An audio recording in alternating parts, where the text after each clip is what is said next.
What's up, everybody? It's Vince from Crushing Strength Fitness and MMA, and yeah, just here to talk about last night's fight card. Um, Plenty of good fights on there. We had the Dern versus Rebus rematch, which went in the favor of Dern, and a lot of other great fights too, like Chris Curtis and Roman Kopylov. So we're just going to get into it here. One notable fight on the preliminaries was when Jesse Johnson got submitted. Just kind of off topic with that fight, but I think Johnson's about 6 foot tall for the flyweight division, which is 125. So, I've thought about this for a while. If you have guys that are 6 foot tall fighting at 125, what do you do? If you're a shorter guy, like a normal size flyweight, like 5'4" or 5'5", what do you do if you have guys coming in at 6 foot tall? Just the weight cutting situation, where guys are willing to drop down to, has really changed over the past few years. It's gotten worse. It hasn't gotten better. It's just like, and you can really just tell based on the height, like the average has gone up for every weight class.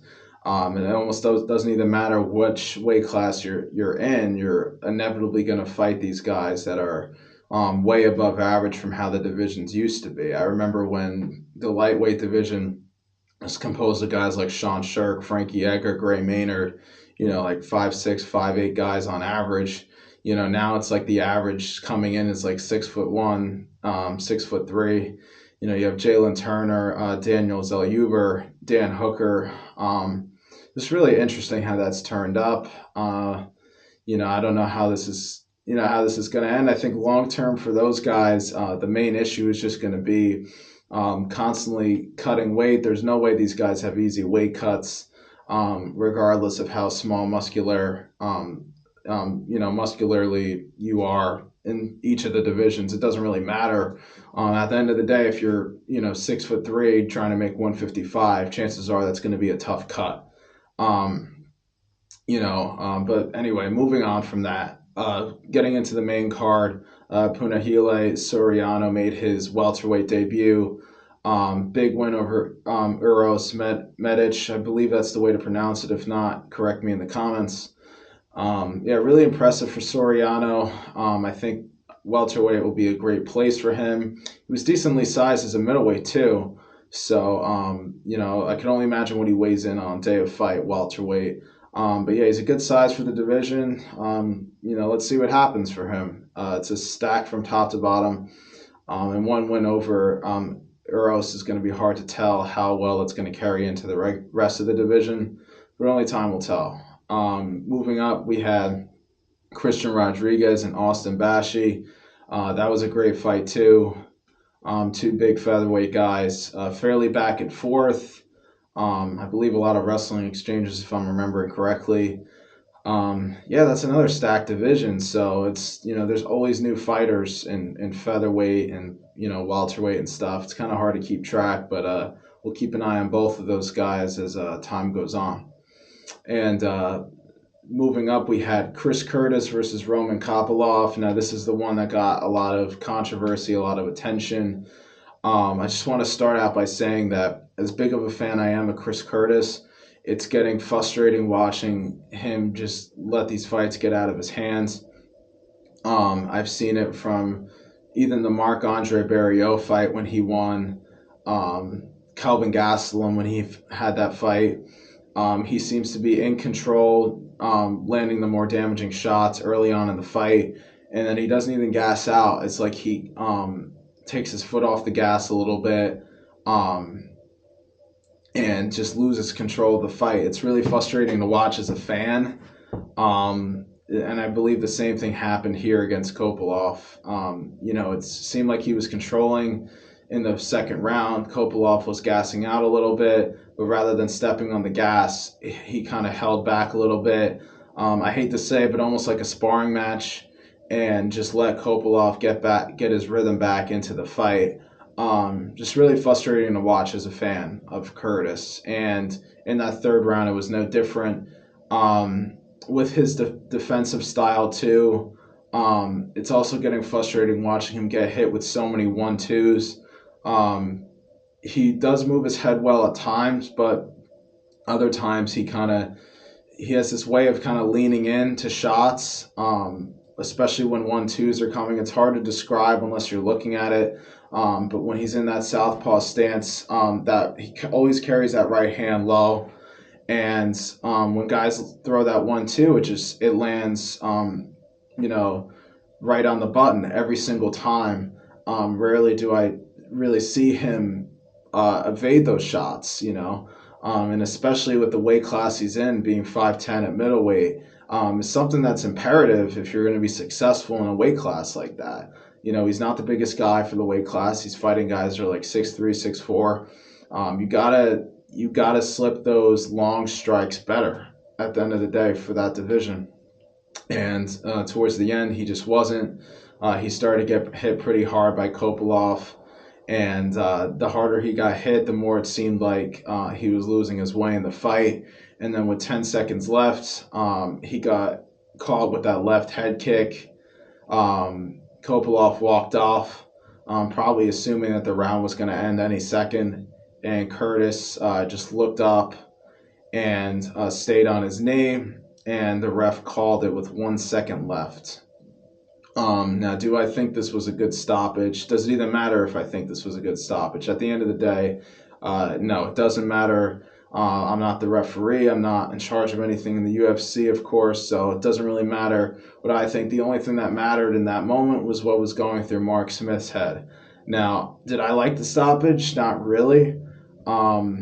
I feel like in a 3-round war like that, and regardless, I do feel like you kind of let the fight go if there is only 1 second left. Him surviving that extra second wouldn't really make a difference. It's not like Kopilov would have realized the fight was still happening and had time to run around, jump on top of him and land some ground and pound. There was only a second left. Would it made that much of a difference? It wouldn't. But with that being said, from Mark Smith's perspective, I can understand why he made the call that he did, mainly because I've never been a referee. Every fan that might be outraged by it has never been a referee. And I don't know what it's like in the moment to watch a guy get kicked in the head and drop. And, time must move in slow motion when you're in that moment, I would imagine, as a ref. So if I'm in Mark Smith's shoes and I just watch a guy after a 3-round vicious war get dropped by a head kick and not stand immediately back up, and stumble, maybe I make the call too. I imagine even in that point, you're probably forgetting how many seconds are left on the clock. And at the end of the day, does this even matter? No. At the end of the day, Curtis let the fight get out of his control. That head kick would have solidified a decision win for Kopilov. It was confirmed that the fight was 1-1 going into the third round on all 3 of the judges' scorecards. It would have made zero difference unless the judges were corrupt and betting on Curtis. At the end of the day, it didn't make a difference. Kopilov would have won regardless. And if Curtis and his team were mainly worried about that, then that's probably not the right place to be concerned with. I think with Curtis, I would love to see him in the Nixa camp make some adjustments in the future. I believe he has 4 or 5 losses in the UFC, and from what I remember about every single one of them, there was not a single loss where I felt like he was really out of the fight. I really feel like his chin always looks great. He took a lot of damaging shots in that fight. His boxing always looks great. It's just his defense and his willingness to make every fight a war that's really the problem. He's not as defensively sound as his training partner. Well, I don't know if they're training partners anymore, Sean Strickland. And it's at the end of the day, it's going to plague him in this division. If you're going to be on the shorter side at a reach disadvantage, you need something, and he has that something, but he doesn't have the ability to evade these shots against these longer fighters, which we've seen in the past, like Jalen Turner or Bobby Green, is imperative if you're going to fight a longer guy. If you can't evade the shots, then you're gonna get teed off on all night. So I'd love to see his camp make the adjustments, really put a stamp on these fights. He's lost a lot of split decisions, a lot of close fights, has had fights get out of his hands that he should have won, like the Kelvin Gastelum one. Honestly, this one too. Um, Plenty of fights, probably even the Jack Hermanson fight too. So I'd love to see some changes from Curtis in the future. But moving on, we had Cesar Almeida versus Abdul Razak Al Hassan. I was pretty confident on Al Hassan in this fight. I think he's a dark horse in that middleweight division. A lot of power, a lot of explosiveness. Main problem is he underestimated how much Almeida was still in the fight. After he had hurt him with that right hand, he continued to chase him and left himself wide open for that vicious left hook. And Almeida knocked him out cold in an early fight, knockout of the year candidate potentially. It was crazy to watch live. Really scary to watch too. Hopefully Abdul is okay. That was one of those knockouts where guys go into comas from that. So it's these horror horror stories you hear about from boxing, of guys getting severely hurt and then having complications at the hospital and stuff. It looked like one of those knockouts. Even when he was awake, he was stumbling. He couldn't walk out of the cage by himself. They probably should have gotten a stretcher too, to be honest. But yeah, vicious performance from Almeida. Um, he's still showing the same issues he did in the Kopylov fight, though. He still kind of doesn't move his head. His chin is straight up in the air. So he's still suffering from the same problems that he did. But clearly he has the power to change the course of a fight at any moment. So hopefully him and his camp, I hear he's working at the Nixa camp now too. Hopefully they make the adjustments with him and his style, um, get him working on his defense a little bit. And I think if his defense gets to the level that his power is at, then he could be a serious threat in any division. From middleweight now, I don't know how that'll complicate it since he is training with the likes of Curtis and Strickland. I do think he probably could make 170. He's not the leanest 185er, so he could be dangerous at any point.